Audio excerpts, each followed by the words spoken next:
This is Brent Richardson, and welcome to the Business Minutia Podcast, where our focus is on the details of business that are often passed over by traditional classes and leadership training. We focus on the stories of real people who have tried, failed, and learned through their experiences and are willing to share their lessons with others.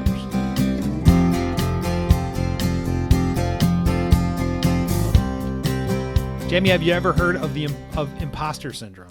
You know, I have, and actually we have a friend that we have known for a long time, Laura McClellan, who has a podcast called The Productive Woman, and she actually had an episode that covered imposter syndrome, and she did it incredibly well. Had a guest on that was talking about it, had written a book about it. It was a fantastic episode.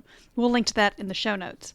But I do think that that is a big part of what we're talking about today, which is transitioning from being an individual contributor to being a leader for the first time. Yeah, and I think you can relate to that because you saw me go through that, and I felt like since day one when I came out of college and got a job and was getting paid like an imposter. It's just a matter of time before they realize I don't belong here. And I think a lot of people struggle with that mentality that I don't feel like I have the credibility to speak, and that I'm not that person. And that's what we want to cover a little bit of, because you do belong. You got this role because of your merit. For a reason. And so you do belong. And so, you know, there is a, when I first got promoted, you know, I have a tendency to memories connect with music for me. And so there was a song that talks about being in over your head. And that's still entrenched in my mind. When I hear the song, I go, man, I remember that. And I look back at what I've accomplished since then. I go, yeah, I was not in over my head. I knew what I was just learning. I was just not an imposter, but there was just that fear of failure that was fueling me to get better. Right, and there's always a learning curve to anything, right? But if we can tackle the learning curve and flatten the curve. So let's talk a little bit about new manager. We can't cover everything. It would take so long, but we're going to hit the keynotes of for a new manager. What are the highlights of what we'd say would be good for you to go dig into more, and highlights of what you need to know?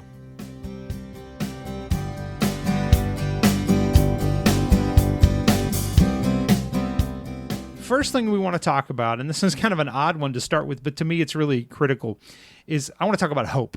And maybe you could also say I want to talk about vision, which is really, so you've been successful as an individual contributor, working just by yourself, just getting it done. You were doing something really well, to the point where your leadership team has said, hey, let's give this person a shot. Right. Let's put them in charge of the team, right? Now, the view that you had as an individual contributor was quite different than what you're going to have now. Now your job, and I've said this on the podcast before, your job is now to distribute hope to this team. Right. And to distribute hope to that team means you need to have a breadth of knowledge and a vision for what direction this thing needs to go. You need to understand why your team exists. So tomorrow, young brand new manager, you are in an elevator with Mark Cuban or whoever, Elon Musk, right? And you have like 3 floors before his stop, and he asks you what you do. Go. You got to have an elevator pitch that you can articulate. This is the reason why my organization, my team exists. Now, why is that important? Because you need to be able to articulate that to your team. They need a sense of purpose to understand, why are they here? Why are we doing this? And a lot of times you'll see individual contributors, they don't have that vision necessarily, maybe because their boss never articulated it and they were just head down getting it done. And now, and they don't understand completely how and it requires you to get kind of a breadth of knowledge. What is everybody doing? How does my team fit in with this? Why does it matter? And your team is taking time away from their families. They're taking time that they could be doing some other job out there, because they're thinking about it. They're always thinking about that other job out there. When somebody comes calling them on LinkedIn, they're thinking about these things, and it's coming, especially with a new manager, and they're skeptical. And maybe you're one of their peers, and now you've been promoted, and they're just skeptical in general. Like, I should have got that They need job. to get buy-in to you, and they need it quick. And one of the best ways to do that is you need to understand how the team fits in, and you have to be able to articulate that vision to them. To me, that's really about hope. You have to distribute that hope. This is why we're here. This is why we're doing what we're doing. That's, to me, the starting point. It has to start there, because there's lots of other things that are there. There are things I see people fail more frequently at this, but I guess this to me has to go first, right? I hear what you're saying, but anybody who knows you and really knows you, Brent, they know that you're incredibly cynical. So how does your cynicism work with distributing hope? My cynicism forces me to fully understand why my organization exists and why we are doing what we're doing, and not take BS answers. That's where that plays in for me. I'm also very transparent. I was telling somebody this week that I'm probably too transparent at times, but that's also made me a good people manager. I'm very honest and transparent with people. Now, being transparent doesn't mean that I just talk about everybody's business. You can't do that. But sometimes I have to tell people, look, we're making some changes and I can't tell you what those are, but I value you. And when it's time, I will tell you that. That's still very transparent, right? So I think my cynicism causes me to not accept garbage answers about this is why you're here. And I'll be like, I don't think so, because my spidey senses are tingling, telling me that's not completely true. So I will keep digging until I'm sure understanding this is why we exist and this is why we're doing what we're doing, and articulate that to my team. So you have to make sure that you sniff out the BS from your upper management so that you know what to tell your... Oh, Jamie, that never happens. Never? Yeah, it happens for sure. And you definitely have to filter through that stuff to understand what the real value addition is. And your team will know if you're full of it. Yeah, it kind of reminds me of that movie Office Space, when they're each having to sit down and talk about what they're doing, right? I'm good with people. I take the specs from the customer to the engineers. Yeah. Right. Yep. The second thing that I would highlight and talk about, this is really the thing that you see young managers fail at the most. And if you go Google out there and find, how to move from individual contributor manager, you'll see this is probably the first thing that people talk about, which is delegation. Delegation, and I would merge this together with time management, because really it's a time management challenge, I think. And again, you've worked by yourself as an individual contributor and had success. Otherwise, and we're assuming that you're moving into a role where you're leading people. And a lot of times young managers will, for a couple of reasons, I struggled with this early on when I was a brand new manager, and people have a couple different reasons why they do this. In my case, it was, I don't want to take advantage of people or take advantage of my team. And I want to show them that I'm credible, and I want to show them that I earned the spot. So I would go take on too much and overwork myself and then not delegate things out. And then I would get feedback from people that would be like, I'd like to be more involved in the process, but Brent doesn't let us. Whoa. And then I realized, okay, I've got to delegate a little. And at the same time, I was just exhausted trying to do everything. You have other kinds of people that won't delegate authority because they're control freaks and they have things that they want to do a certain way, which we're going to get into that in a second, but they want things done a certain way. And you're going to have to get a lot more flexible to allow delegation to take place, and you can give some autonomy and some authority out on some of these things. So this also, how does this tie to time management? For me, what I would do is once I realized, okay, I'm struggling to delegate, and I had done some research, read some books, and then I started, and I don't remember where I got this from. I'm sure some book I read or a combination of a couple of books. The process I would use is this. I would do this periodically, maybe once a month or so, and write out the critical 10 things or however many it is for your team. Critical things that have to get done. These are really what our scoreboard ties to, and we'll talk to scoreboards eventually. But the key things that need to get done. And then I would go out and rate on like a scale of 1 to 10, which of those are only I can do them, meaning those are 10s. So if there's certain critical things and I'm the only person in the team that can get them done, and you need to be honest with yourself about that. Okay. But if those are 10s and I'm the only one that can do them, I got to do those. If I have things on that list that are like 2s and 3s and 4s, those are the key ones to delegate. So basically, if I can delegate it, I should delegate it. So have you ever had a delegation situation where you wish you had not delegated something? It's more likely that I wish I had and I wasn't. I've certainly had cases where I delegated authority to somebody to do something and they failed. But those are cases where you do certainly need to be cautious about what you're delegating, right? So if you have somebody that's struggling to perform and you give them a critical action, that's a failure. You cannot do that, right? So you need to understand and know the strengths and weaknesses of your team, and we'll get to that when we talk about building relationships with folks.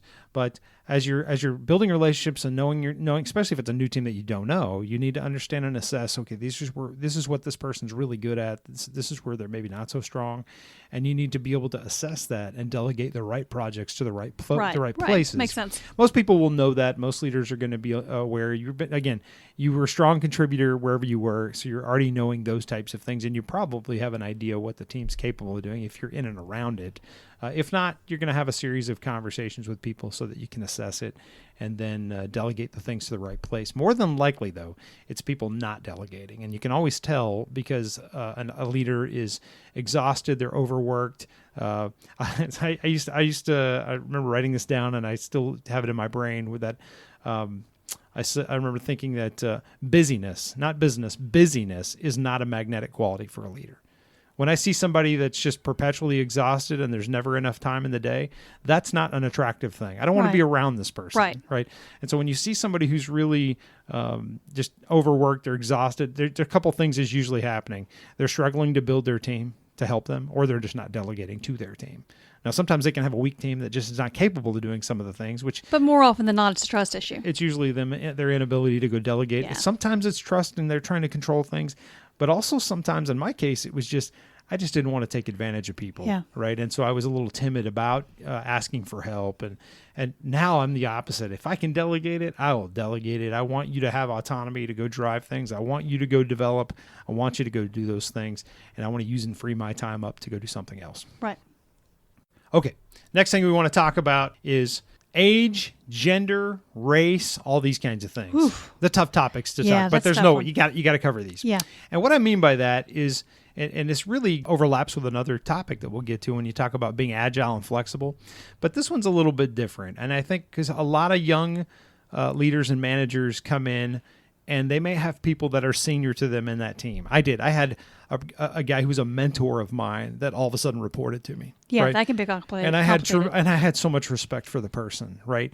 And it was always in my mind, right? And I was almost timid about delegating anything to the person because that relationship was so awkward at first.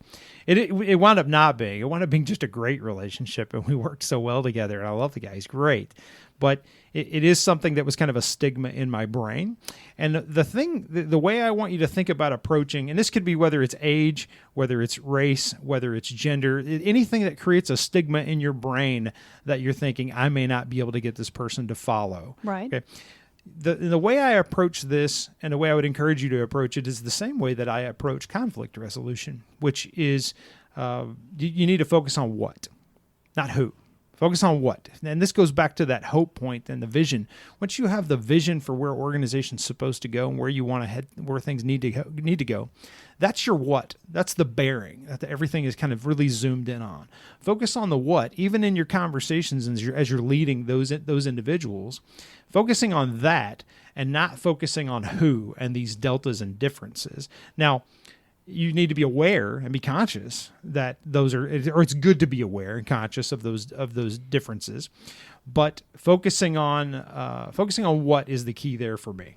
Okay, so how do you deal with when you know that there are significant differences in the culture, or when you're looking at the person sitting across from you and all you can see is your daughter? Yeah. Educate yourself. This is a great one because after we did the systemic racism episode, I had a listener reach out to me and say, I just had a black employee that I was able to have a conversation about the current events because I listened to the episode and I heard Hugh B. Payne's take on it, and I felt educated and I felt like I could have the conversation, right? Educate yourself on these things as well. There's nothing preventing you. There's so many good resources out there for whether it's age, gender, race, whatever. Go educate yourself about those things, and then you're going to be a little more confident to be able to have the conversation, right? If you feel like that's necessary, right? Now, that's not always necessary. Again, I would stay focused on the what. Stay focused on what you need to go do unless it becomes an item that needs to be discussed, right? Right. And if you're focusing on their relationship with that individual beyond the task at hand, then they can easily become two separate things. I have a relationship with you, but right now we're discussing this. And some of those will come up in conversation, and that's okay. Don't shy away and dodge it, right? Educate yourself so you can have an intelligent conversation and not be ignorant. Early in my career, I wasn't that educated like that, but I built relationships strong enough with people from other cultures that I was able to go to lunch and say, hey, I'm an idiot. Can you please educate me? I don't understand this part. Help me understand your culture here. Right. And I think that entering any of those conversations with humility is the best way to do it. Don't say, I just assume that da-da-da-da-da. Right. And like we talked about, even in that episode, the hardest culture to understand is yours because you don't recognize it as culture. It's just gospel. It's just how things are, right? But I would say just at least to be conscious of this, and I think a lot of young leaders will, it creates a stigma in their mind, and they wind up treating that individual differently. I don't know that you necessarily need to do that. Stay focused on what needs to take place. And if an issue arises where you can clearly see that there's and you still need to educate yourself, right? But if something does come up, you need to be, and cultural awareness, we're talking about age, gender, and race, but cultural awareness is also an important one here too. If you're leading teams, so a great example is when I first had to lead teams overseas, and I have partners in Taiwan or Malaysia, I needed to go learn and understand more about their culture. And unfortunately, I'd been traveling there long enough that I knew a little bit about it. But this you really have to be agile and adjust how you lead based on those things a little bit as well. Just being conscious and at least being aware of it. You're still focusing on what needs to get done, though, right? So along the same line, if you have taken on a new management position and someone else who is perhaps senior to you applied for the same job and didn't get it, and now they're your report, do you address that elephant in the room? I probably don't. I think it would be okay if you wanted to, but I probably don't. I still focus on what needs to get done. And if they bring it up, again, I'm going to be educated and ready to address it. But I'm probably not going to highlight it and just throw salt in a wound. Right. I just stay focused on what needs to be accomplished and the direction that we need to go. And then if it comes up, because it will come up, it more than likely will come up. Yeah. And then, don't be afraid to discuss it and be prepared and be humble to have the conversation. Yeah. All right. And the next point, and that segues very well from the previous, is really you're going to have to learn agility, and you're going to, or you can call it flexibility as well, which is, what do we mean by being agile? Your method, or you had defined methods that you created for yourself that allowed you to be successful. They were very specific things, that ways and approaches that you took the job that enabled you to be successful. But what you're going to have to realize is there were probably 5, 6, 7, 10 different methods that somebody could use to be successful. And if you come in expecting everybody to do things the same way, that's not going to work. What's the saying? To the man with a hammer, everything looks like a nail.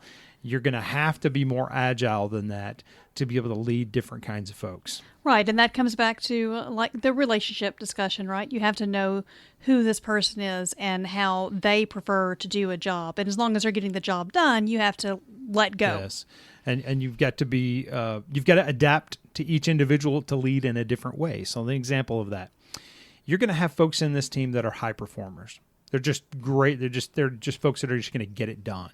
And you want those people. One powerful high performer in a team can have a huge impact.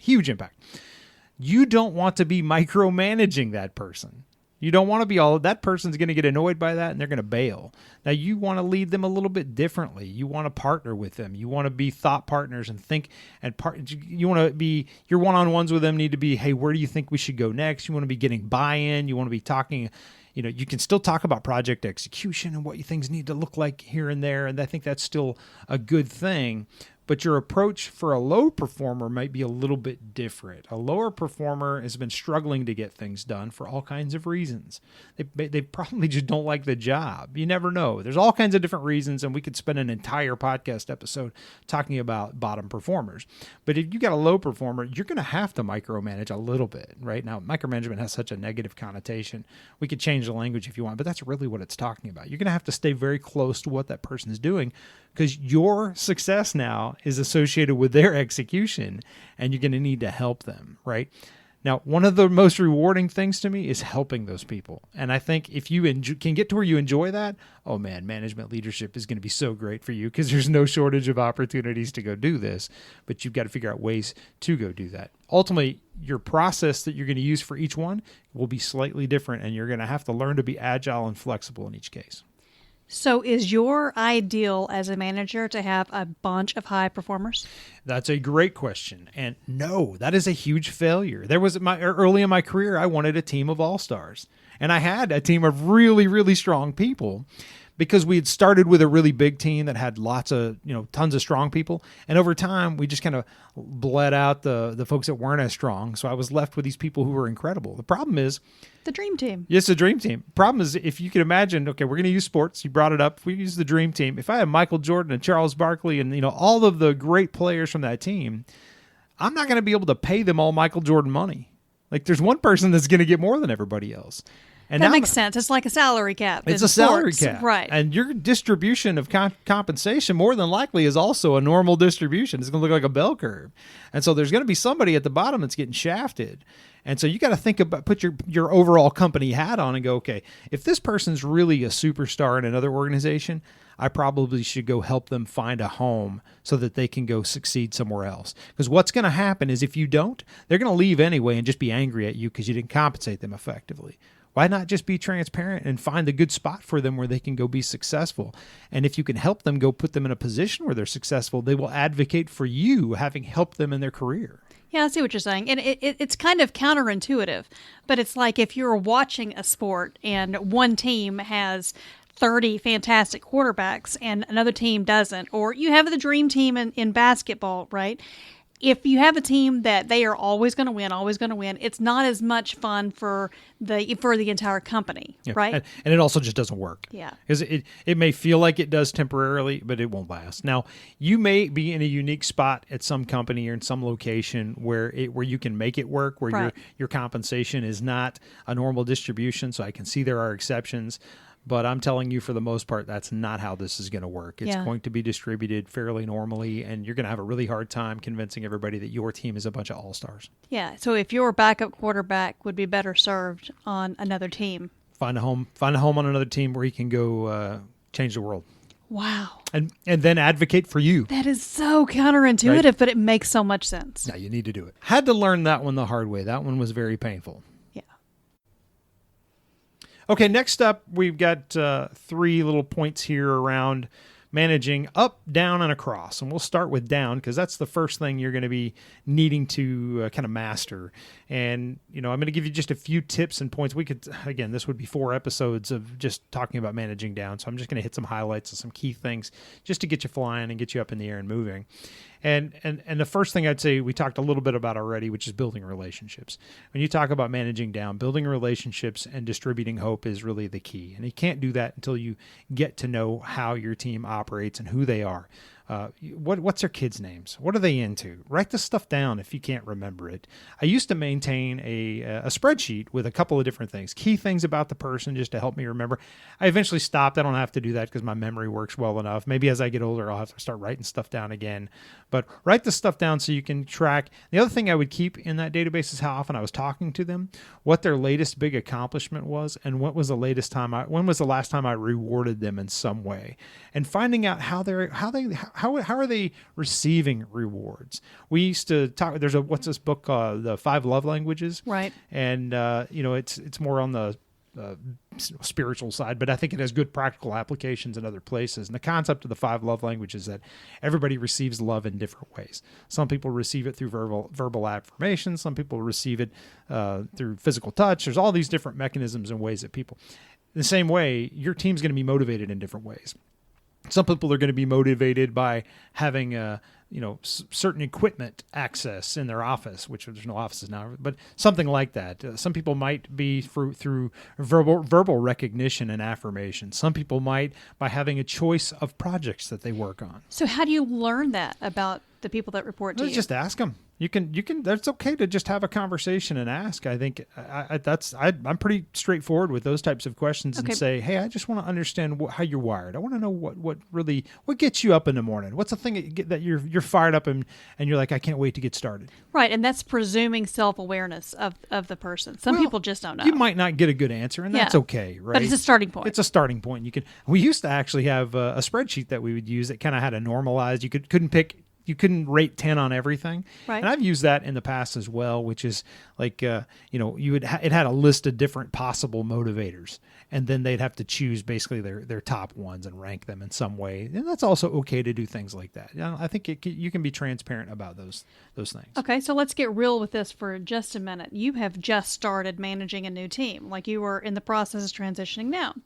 How do you build these relationships from home when no one is actually in the office? Yeah, it is way harder. It is way harder because you can't look people in the eye. And one of the things that I'd love to talk, and we'll talk about it a little bit. Body language is also, you'll hear a lot of people talk about being an active listener. Right. Which means not just listening with your ears, but listening with your eyes, watching the person's body language and saying, and we lose that. Right. Right now we lose that. You might be able to, turn the camera on and do that, but in some cases you don't want to have to force the person to turn the camera on. So it can become a little tricky to really engage and get to know people. So it does make it a little more challenging, but you still need to it just makes you more reliant on good questions and being a good listener. Yeah. And it may take a little longer. You may not be able to get everything you want out of a 1-hour meeting. It may take a few rounds of meetings to really get to know that person. Right. And we've talked about this on the podcast before. If you don't value the person, and if you don't find the thing about that person you can connect with and be like, this is why this person is an important human being to me. If you don't get to the point where you can value that person, you're going to take advantage of them. Yeah. That's just the way it works. And you don't want to get to that point. So find ways to establish that connection to where you can see value in that person as fast as you can. Yeah, and some people are just going to be harder because they're more introverted. They don't want to give you that information. Yeah. They don't want to let you in. Oh, yeah. And some people you can't get a question in because they're just nonstop talking. Right. And that's okay, too. That's just, like I said, you got to be agile.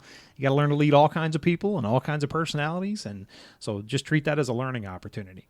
So we alluded a little bit to transparency and talked a little bit about that already. But, when you're talking about managing down, that's really the key thing to me is you've got to maintain a level of transparency. And now transparency with them, it builds trust, right? And it goes both ways. When they're transparent, you're transparent, the trust starts to get moving. When people don't trust, oh my goodness, it's so inefficient, it's so painful, and you're just going to lose people, right? So I think that transparency is, now, to be clear, I don't mean transparency like, let me tell you what my boss said about you the other day. That's not what I'm talking about, right? If I have things I can't share, sometimes I've had people just ask, hey, what's going on with this? Hey, I am aware that there's some changes coming. So usually it's around org change rumors and things like that. Right, especially for new managers coming in. Right. And in some cases I've had people just straight ask me, hey, do you know what's happening? And I've told them I do, and I can't talk about it yet. And it's not that I don't like you. It's just, it's not at a spot that I can talk about it because of the number of people affected. And because I value and I want to be transparent, I'm just being honest that I can't talk about it. Now, when the time comes and I can, then I certainly will. And you'll be on that list of first people that I'll share that information with. I think that's fair. And I've always valued and appreciated managers who took that same approach with me. Right. And that goes back to the being able to tell your all-stars that they might need to find a different home or tough anywhere. Conversation right. to have, but really good transparent leaders can go do that. Right. That's a tough discussion. And you don't come straight into that conversation with like, hey, I think you should go somewhere else. No, whoa, easy, Tiger. Like that's sending the wrong message. But you're going to have to think about how do you go organically have a conversation about, and it probably starts with what their career path looks like. What do you want to do? What are you dreaming about? What's the thing that would be your ultimate ambition? And then listen and process and think about that. And then maybe the next time you get together, you say, hey, I really value what you're doing here. Right. And I had this with a manager one time, somebody that I was about to promote, and they were being given opportunities for promotion in other locations. And I knew that I was ready to promote this person, but I also didn't want to limit their what they might want to do. I want them to have the opportunity. Yeah, I want it to be as organic as possible. I don't want to regulate or try to police where they reside, where they work. Right? I don't want to try to because that stuff eventually collapses and doesn't work. And so I was just very transparent with the individual and said, hey, these folks are going to call you about an opportunity for a promotion. And I encourage you to have a conversation with them. Now, having said that, I value you tremendously. And if you sit tight, I probably will promote you as well. I just can't promise you that. Right. Right. And the person wound up sticking around and staying, and I promoted him. Right. So that's the kind of transparency I'm talking about. Now, is this something that you learned the hard way? Yeah, for sure, man. I think first part of my career, I was so good at protecting and defending my team. I viewed myself as like the gatekeeper to defend and protect my team because I didn't have anybody prior to that was doing that, and I wanted to be that. So I wound up getting so good at it that I would bully and take advantage of some of the other teams that were kind of adjacent to us. I didn't do it intentionally. It wasn't malicious. I was just, looking out for my team's best interest. Well, then I got promoted. Right. Right now I'm the manager of the managers. Yeah. And guess what? Those teams I took advantage of, they were exodusing. They thought, oh, good grief, this guy's coming for us because they took it very personal, right? So my advice to you, and this gets into the managing up and down and across and all of the above, is think of every individual that you're interacting with as somebody that you either again, Jane Kim talked about this on the podcast when we were talking about HR stuff, except her point was you could work for every person that you're interacting with, you could work for one day. The other is true. You could be in charge of one day, and you may want to retain them. So you need to think of everybody that you're interacting with as you could work for them, or they could work for you. And I even tell that to my employees. I'll be like, hey, my job is to work for you one day. So if you're really successful, you'll still remember me and have a spot for me so that we've got some things that we can do together. Has that day happened yet? Not yet. But it will. But it will. Yeah. Okay, let's jump to managing up, and then we'll come to managing across. So managing up is probably not the thing that's super critical for you right this minute. You're probably focusing on managing down if you're brand new to this. But managing up is also something that you're going to need to learn and develop this skill. Now, when we talk about managing up, I'm talking about getting visibility for your team, for yourself, and for your team, up your chain of command, making sure people are aware of the work that's being done, right? And so first, do good work. So that goes back to that hope and vision point that we started with. Do good work. Make sure you're going in and executing and getting things done, or whatever your organization's tasks and responsibilities are, that you are exceeding and excelling in those areas, right? Then doing great work in a closet, that's not a good idea. If it's not visible and you're doing that by yourself, come time for compensation, guess what's going to happen? Nobody's going to have any idea who you are. That's going to be a problem. So you've got to figure out ways and find ways to go get visibility and for the team, right? And this can be a tough thing. I was just having a conversation with a really good friend of mine that eventually I'll talk him into coming on the podcast. Very smart guy. And we were talking about the difference between sales and marketing, right? And I've been told before that I was the best marketing person in the organization. I'm not a marketing person, never have been. But I can come across that way because I can just communication skill and I can influence people. And that comes across. And that is a little bit of marketing. Sales is a little bit different. That's your strength, Jamie. Yeah. You're actually really good at this. As evidence, this week we have interviews coming up that I would have never dreamed that we would be interviewing some of these people, because you have no problem cold calling the president and asking for an interview. Does not bother you at all. And I sit there and the worst they're going to do is say no. My blood pressure goes up when I grab the phone and have to make a phone call to order pizza. I'm not a cold call salesperson. That's just not my DNA. But once the salesperson gets the meeting, but once we're in the room, I feel really comfortable with that and I'm good to go. So the intro and the exit I'm not so comfortable with, but everything in between I'm really good. What does that have to do with this? Managing up does require you to get a little more comfortable at getting in the room with some of those folks to make sure it's visible. So how do you do that? So if there are like layers and layers and layers of management within a big organization, how do you work your way up, manage up without overstepping your immediate boss? Yeah, first work with your immediate boss and make sure that they're aware of what's going on. I think that's a good thing to do. I have had cases where my immediate boss did not want me managing up and around. Right. Then you need to be really cautious and careful. I still would do it. I still would do it, but you need to be cautious and careful. I know that's a controversial thing to say, but you need to be cautious and careful. It's on how you present it to your boss and make sure, pull them in so that they're aware and involved. Very few cases have I had where a boss was uncomfortable with me going and doing that. And it usually indicates that you might need to think about a change or there's a problem there, because that's a pretty significant challenge if they're not open to you managing up to some other. And I'm not talking about managing up to their boss. I'm talking about other leaders across the organization that they may not directly report to. Okay. So let me answer your question about how you go do that. Yeah. Okay. So when we go back to this hope and vision point, and you need to understand and be able to articulate why your team does what it does and why it matters. Who cares about what you're doing? When you make your list of who cares, there's probably some folks up a chain of command over there that matter. Those are the people that care about what the projects your team is working on and what you're doing. Those are the people that you want to go manage up to. And those are the people you have a natural path to go have a conversation with. They care about those projects. Well, just schedule some time and say, hey, I just want to give you an update on what's going on with these projects. Bing, okay. There's an opportunity. So a few just totally random scenarios. If you, like yourself, are a good presenter, if you are giving information to your boss, do you ask your boss, can I present this to your boss? Yeah, the way I do this and engage my boss is I'll say, hey, here are the key people, the key stakeholders, I think, for these projects. Do you align with that and get their inputs? And then I'll say, what I'm planning to do is to go give those folks updates. Just give you a heads up. I'm going to go schedule some meetings. Again, I'm not asking permission. I'm just telling them that's what's going to happen. That's the way I approach it. Okay. And then if they have issues, they can go out of their way to say, I don't like you doing that. But then the onus is on them to articulate to me why they don't like it. And if it's for personal reasons, that's going to be very difficult for them to do something about it. Or to say that, right? Okay. So the other question then is, if you have information that you have given to your immediate boss, and then you find out that your immediate boss has presented it and didn't give you credit for it, is that something that you push, or is that something you leave alone? You can go talk to your supervisor about it. And the way I would approach there is, hey, I heard you guys had an update. How did that go?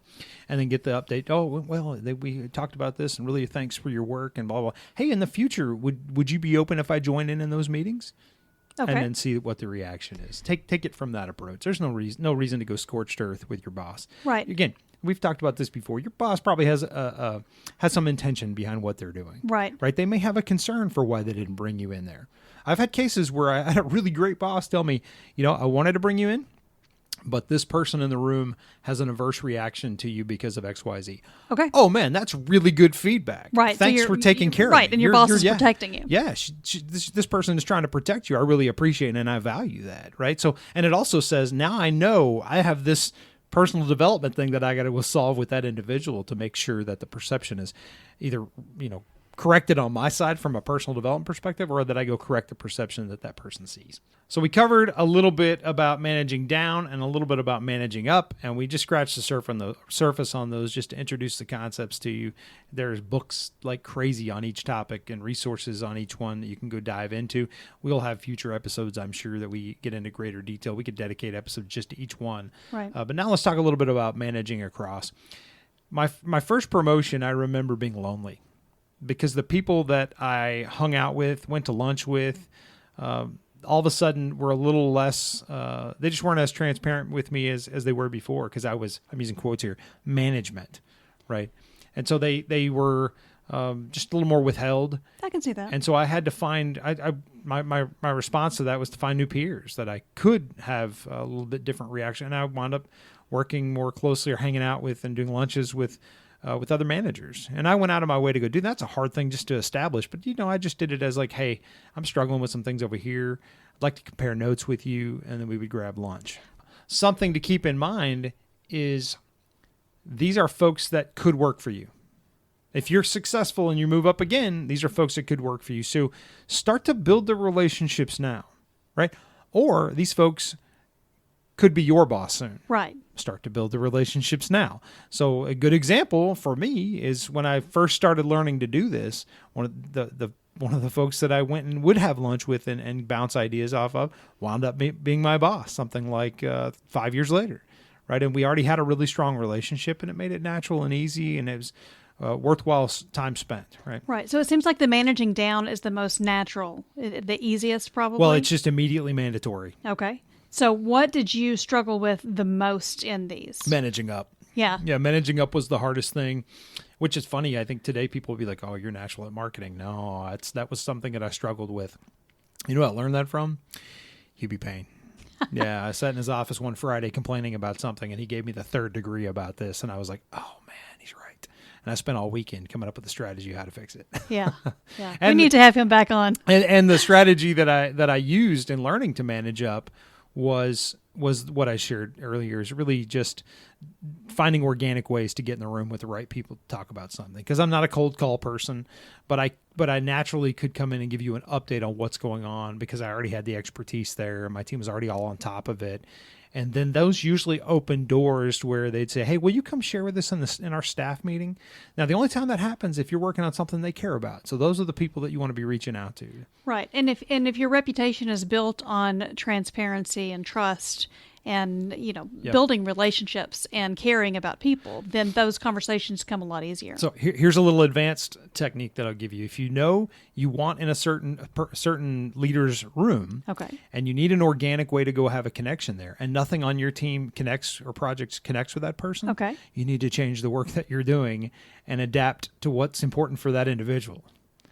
Right, so you should be working on projects that matter to that person if that's the person that's critical for you to go be engaged in conversation with. Does that make sense? Right. You just have to figure out what's on their list. That's right. And if nothing you do connects to that, then you probably change your list. You need to change your list, right? Or you may need to be looking for a job that's over connected to that, right? Or connect. Why is that person super important for you to connect with, right? Yeah. So you're ultimately what it probably should do is make you rethink the project list you have, and are they really critical to those people? If they're not, and those people are important in your chain of command, something's broken.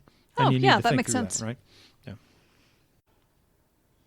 Okay, let's talk about goal setting and scoreboards. And the one thing, and this one we won't spend a ton of time on, ultimately I'll say is, I'll steal a leader's quote that I learned from, which is the scoreboard must light up.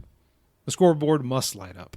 And what is your scoreboard? Well, that's up to you to decide or your boss to decide. But you have a scoreboard. If you don't, you need to create one. You need to have a scoreboard that says these are the goals, these are the key metrics, these are the things that matter to us. It needs to be visible so your team can see them.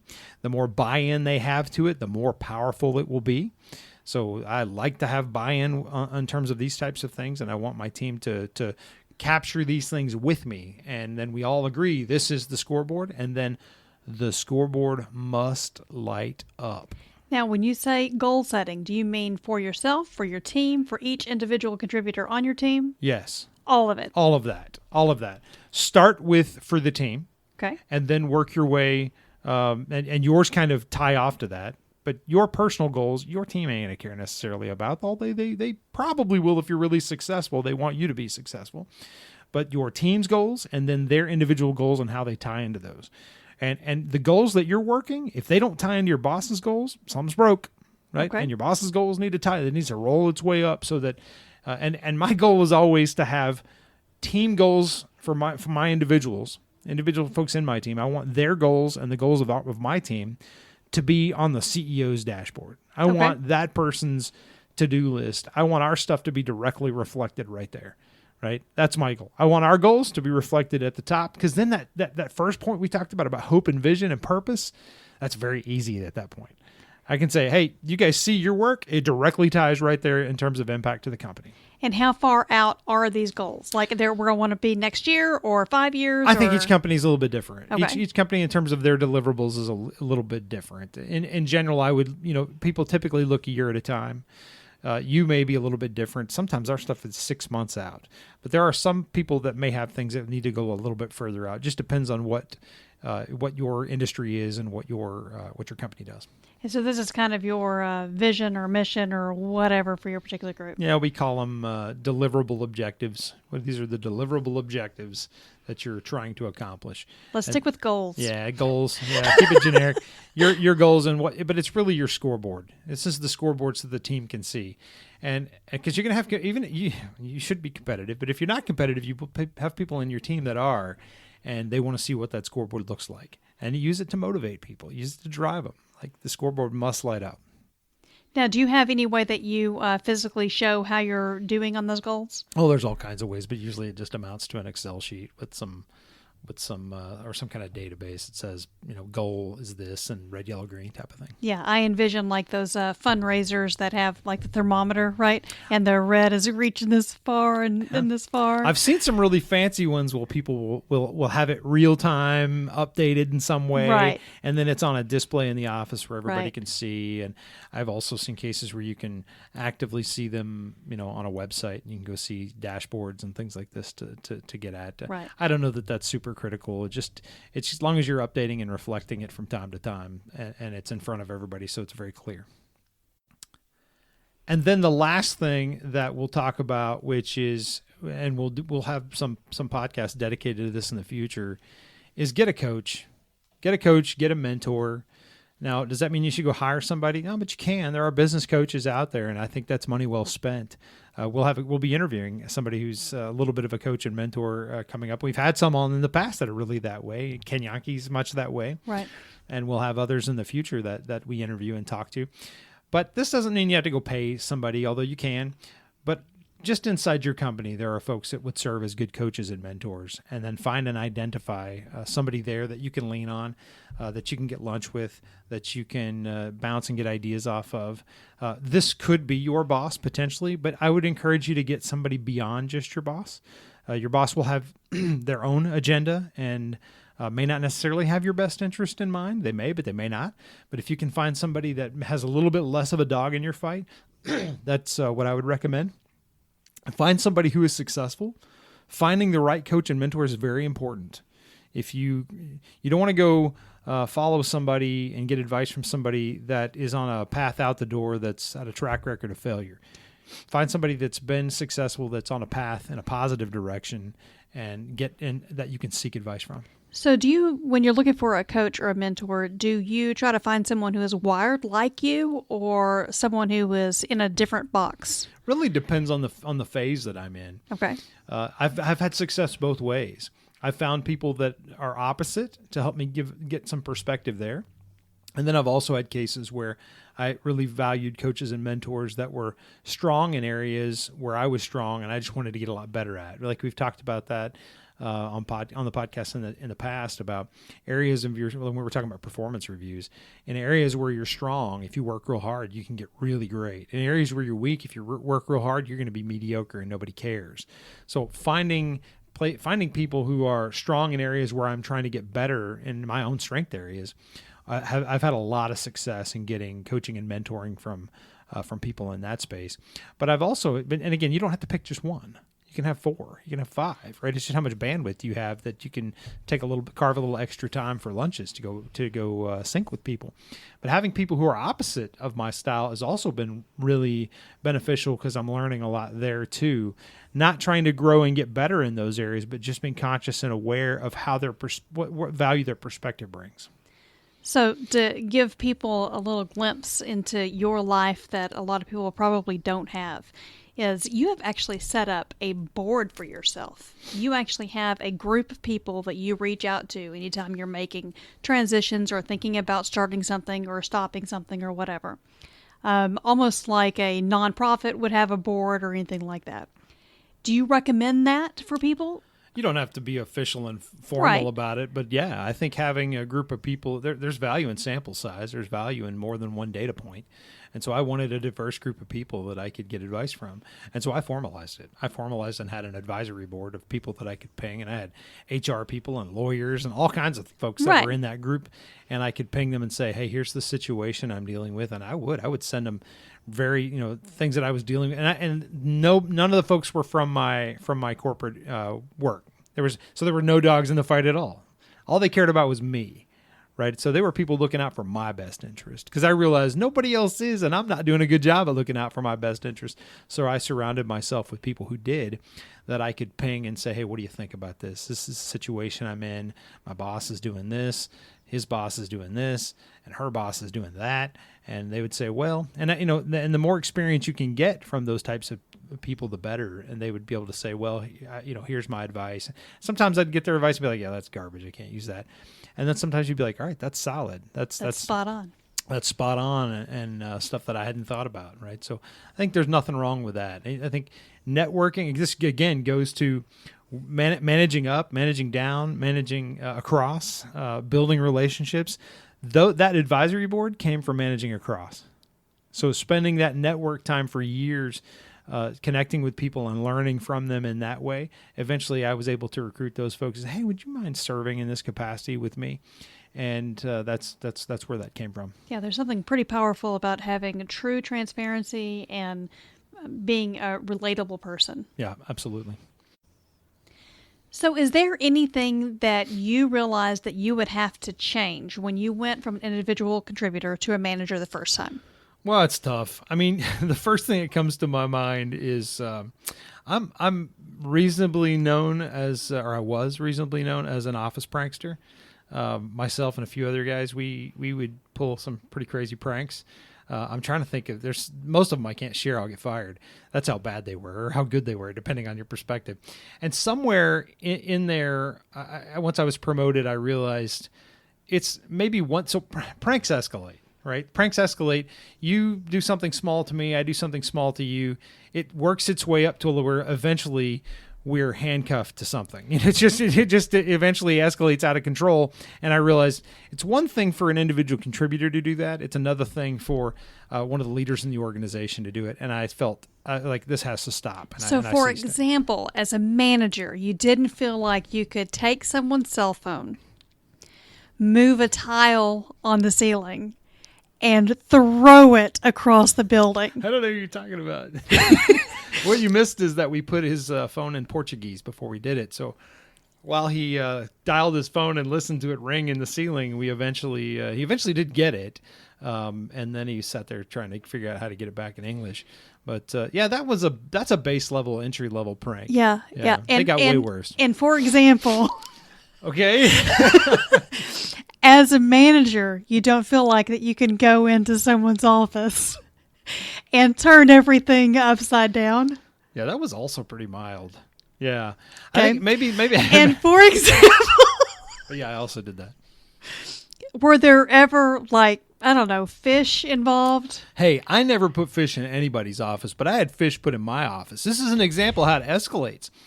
The guy that I hit with, one of the pranks you haven't hit on, it started escalating. All right, one of my favorite pranks is, oh my goodness gracious, people are going to attack me. I'm glad I work from home and they can't get to me. Icy Hot is your friend. If you like pranks, Icy Hot is your friend. And I'll never forget a friend of mine having a conference call, and he's grabbing this. Now we all answer our cell phones, so it's harder to do. But right. At the time, everything was all headset or all handset, landline phones. And he's on the phone with his customer, and we're sitting back watching him because we know it's about to come. So we had laced the earpiece of his phone with Icy Hot. And he's got it on his ear, and he takes it off. He goes, just a minute. And he shifts his ear to the other side, and he's rubbing his ear, and he rubs the other ear, and now he's got it on both ears, and he puts it on. He goes, hold on just a minute, puts it on mute, and he goes, hey, is anybody else's ear on fire? No, not at all. Of course, we're on the floor laughing. But yeah, so I did that. That's one of the milder Icy Hot pranks that I pulled. So ultimately, the escalation of the Icy Hot prank was that I found a fish in my office. I found it the hard way. It's the odor was horrific, really, really bad, and everybody wondered why I had not taken a bath or why I smelled like fish.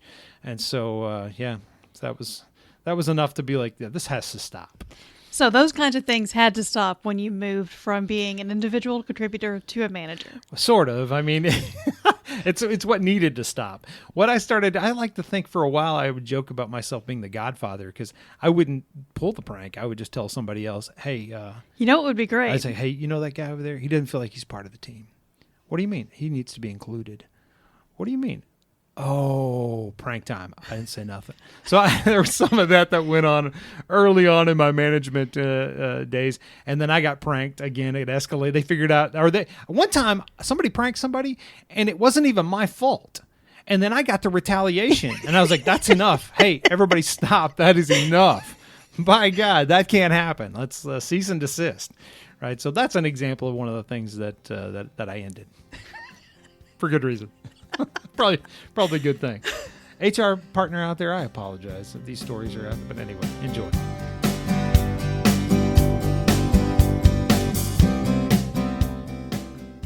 All right, we covered this based on feedback from our listeners. Would love to hear feedback from you. Reach out to us in any of the social media mechanisms that you connect with us, or through email, through the website. And love to hear back from you in terms of what you'd like to hear, if there's other particular topics you'd like to hear us cover.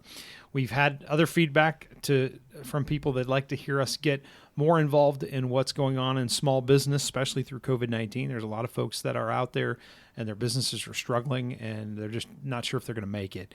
And so that's something we're doing some work on right now and prepping some interviews to support local businesses. So I'm excited about that. But we would love to hear from you guys if there are particular topics that you want to cover, and we'll listen to that feedback.